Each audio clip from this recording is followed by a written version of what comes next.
and Political Science 로 세션입니다. 우선 이렇게 바쁘신 와중에 와주셔서 너무너무 감사드리고요. 저는 폴리유의 디자인대학에 일하고 있는 박재현입니다. 오늘은 저는 아트에 대해서 이야기를 하려고 합니다. 왜냐하면 디자인은 저쪽에 있는 저희 진 교수님께서 설명을 너무 잘해 주실 거기 때문에 일단 전 박재현이고, 그다음에 두 번째 세션은 저희 스캇 교수님, 진 교수님께서 디자인에 대해서 설명을 해 주실 겁니다. 그다음에 세 번째는 클라우디아 교수님께서 정치학에 대해서 이야기해 주실 겁니다. 그다음 네 번째는 저희 배승현 변호사님께서 법에 대해서 이야기를 해 주실 겁니다. 제가 생각할 때는 저희 네 번째 세션은 굉장히 다양한 휴머니즘, 사회, 인문 이런 것과 관련된 세션입니다. 그러면 제가 먼저 아트에 대해서 시작해 보겠습니다. 저는 처음에 학부를 그림을 너무 그리는 걸 좋아해서, 아마 여기 오신 몇 명의 학생들은 그림 그리는 걸 좋아하고 내가 뭐 표현하는 걸 좋아하고 그런 사람들이 많을 것 같아요. 그래서 전 처음에는 페인팅을 전공했었습니다. 페인팅을 전공하다 보니 인터넷이라는 세상이 와서 어떤 컴퓨터를 접하게 되고 디자인을 하게 되고, 그러다가 우연찮게 디자인 방법론이라는 거를 공부하게 되고, 그리고 UX 디자이너로서 서비스 디자인을 공부하게 됐습니다. 그리고 이후에 박사를 생각지도 않게 경영학에서 하게 됐습니다. 그러고 나서 도쿄공대에서 경영공학과에서 학생들을 경영공학을 가르치다가 내가 공부한 게 아트고 디자인인데, 그러다가 지금은 폴리유의 디자인과에서 지금 일을 하고 있습니다. 사실 제가 오늘 준비한 것은 아트지만 사실 제가 지금 현지 아티스트는 아닙니다. 그래서 오늘은 제가 내가 아트를 공부해 보니까 아트를 공부하면서 어떤 점이 좋았다, 이런 게 정말 미술을 공부하는 거구나 라는 거에 초점을 맞춰서 제가 좀 설명을 드리려고 합니다. 저는 지금 폴리유에서는 UX 디자인, 서비스 디자인, 기업가 정신, 디지털 이노베이션과 관련된 그러한 수업도 하고 연구도 하고 있습니다. 그래서 제가 하고 싶은 이야기는, 첫 번째, 미술 전공은 도대체 뭔가요? 그리고 사람들은 그런 질문을 많이 합니다. 나 정말 아티스트가 되고 싶은데, 나 미술을 전공하고 싶은데, 그게 도대체 어떤 학문입니까?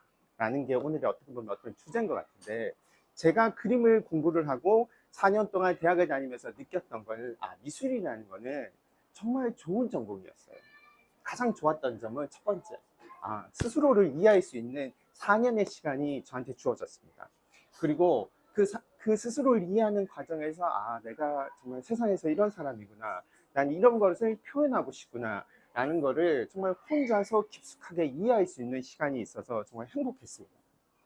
그래서 제가 생각하는 그림은, 이게 어떻게 보면 제가 그리는 어떻게 보면 것들인데, 제가 생각할 때 그림이라는 것은 저한테는 그냥 일상의 어떤 스케치고, 일상의 제 생각을 그냥 나타내는 것들입니다. 이게 제가 학부 다닐 때 그렸던 굉장히 큰 사이즈의 그림들인데, 이건 어떻게 보면 시청력이에요. 시청력이 한 2m, 3m 되는 그림인데, 시청력에서 너무 힘들고 이러니까 사람들이, 이게 어떻게 보면 피시 탱크입니다. 사람들이 사는 게 정말 어항 속에 큰 붕어처럼 사는구나, 나도 그 중에 있구나, 그러한 나와 세상, 그런 시티 이런 거에 대해서 그림을 그리다가 우연찮게 저는 말씀드린 것처럼 경영학을 공부를 하게 되고, 비즈니스를 공부를 하게 되고, 그리고 디자인을 공부를 하게 돼서 그림이라는 것을 한 15년 동안 잊고 살았습니다.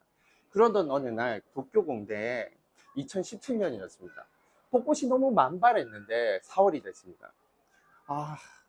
어느 순간 내가 그림을 다시 그리면 좋겠다라는 생각을 잊고 살다가 난 정말 그림을 그리고 싶다라는 생각을 했습니다. 이 장면이 딱 이때입니다. 이 사진을 찍고 그러고 나서 내가 그림을 그려야겠다라는 생각을 하고 나서 나 그림을 그리기 시작했습니다. 다시. 그래서 그림을 그리는 데는 큰 조건이 없습니다. 그냥 그리면 됩니다. 그래서 이런 일련의 그림들을 그리기 시작했습니다. 일본에서. 그래서 저는 사실 개인적으로 그냥 뭐 이야기를 하다가 미팅을 하다가 아니면 어떤 걸 하다가 그냥 이렇게 그리는 거를 굉장히 습관처럼 많이 합니다. 그림도 그리고, 이건 제가 쓴 글씨인데, 글씨도 그리고, 글씨도 쓰고 그런 것들을 많이 합니다. 그래서 뭐 좋은 거는 그림을 그리니까 집도 이제 제가 꾸미고 이런 걸 많이 합니다. 이런 어떻게 보면 제가 지금 작가는 아니지만 그림을 그리는 게 이게 참 좋다라는 거를 이제 한번 보여드리고 싶고, 두 번째는 미술대학에서 도대체 미술대학에 가면 어떤 걸 공부하나요? 뭐 도대체 미술대학에서는 무엇을 배웁니까?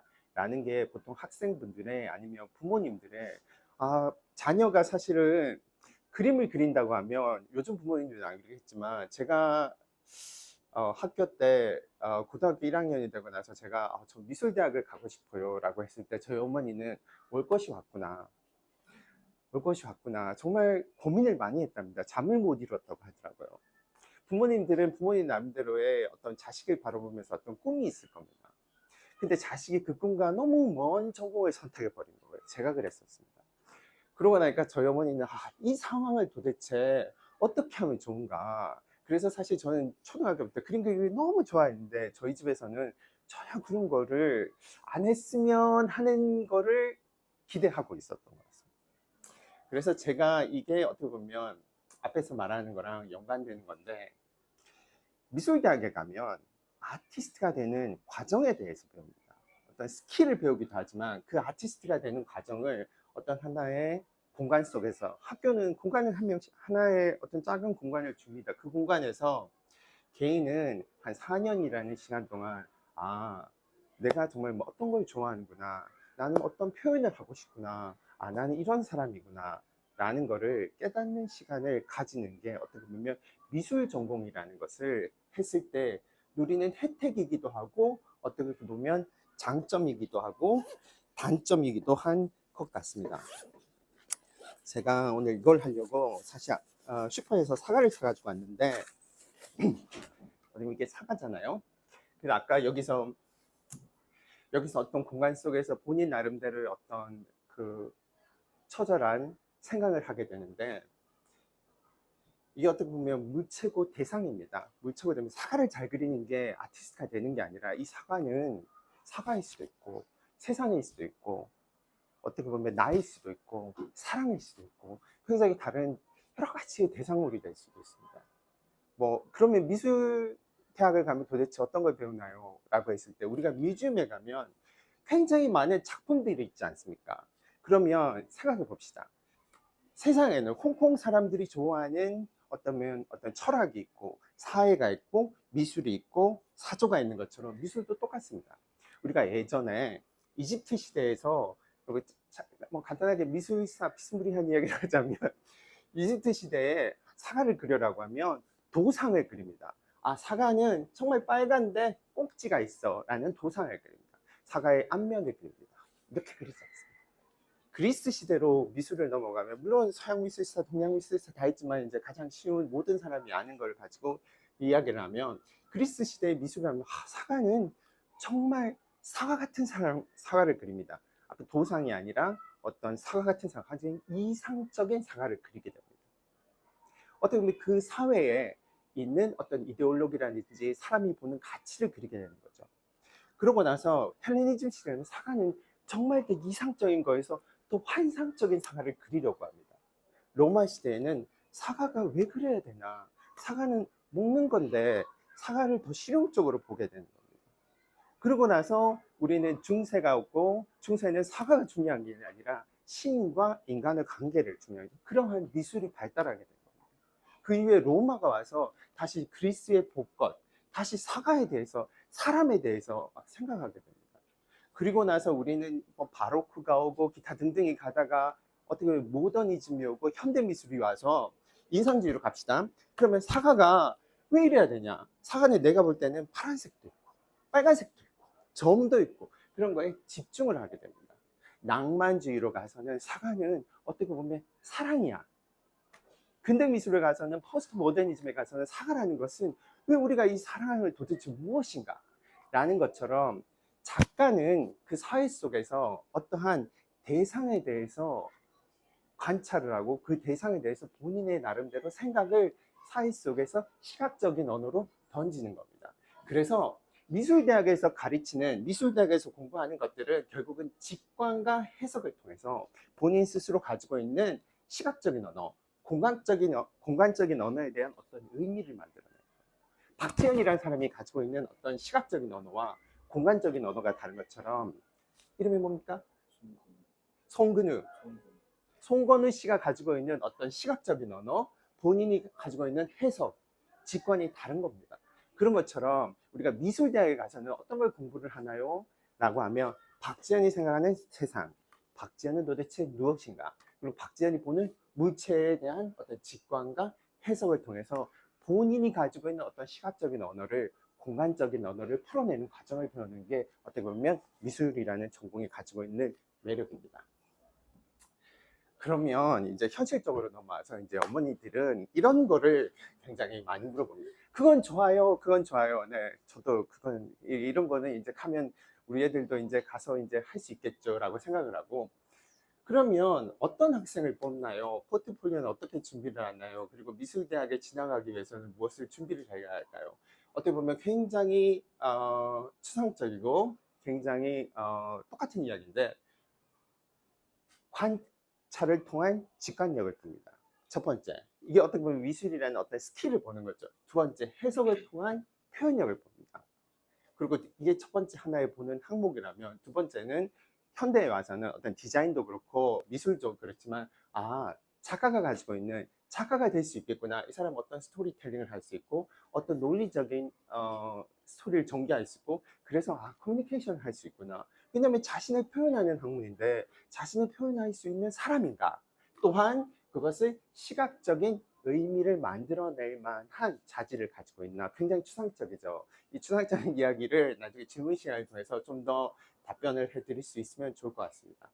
그래서 제가 간략하게 오늘 한 10분 정도 시간이었던 것 같은데요. 지금은 제가 어떻게 보면 디자인과에 있고 경영과학과에 있어서 좀 정말 좀 어떻게 한 발짝, 두 발짝 다른 전공에서 학생을 가르치고 그리고 연구를 하고 하지만, 전 지금도 누군가가 그래서 미술 전공을 선택해서 페인팅을 해서 뭐 좋았냐고 하면 너무너무 좋았어요. 이유는 4년이라는 시간 동안 다른 전공에 비해서 나에 대해서 생각할 수 있고, 나는 정말 이런 걸 좋아하는구나, 나는 정말 이런 걸 하고 싶어 하는구나를 생각할 수 있는 학문은 많지 않습니다. 그래서 또 좋은 점은, 지금은 제가 디자인과에 있고 경영학과에서 학생을 가르쳤지만 이 말을 꼭 하고 싶어요. 지금도 누군가가 당신 아티스트입니까? 아티스트는 아닙니다. 하지만 이렇게 살고 싶은 생각은 있어요. 그러니까 그림을 그리겠다라는 게 아니라, 아티스트는 정말 그러한 자신을 이해하고 세상을 이해하는 그러한 과정선상에 있는 사람이라면 나 또한 그런 것을 어떻게 보면 추구하고 그렇게 살고 싶은 전공이었고, 그래서 4년 동안 내가 정말 행복했구나. 누군가가 저희 부모님과 다르게 누군가가 제 주변에서 미술 전공을 하고 싶습니다 그러면 저는 추천드립니다. 네, 감사합니다.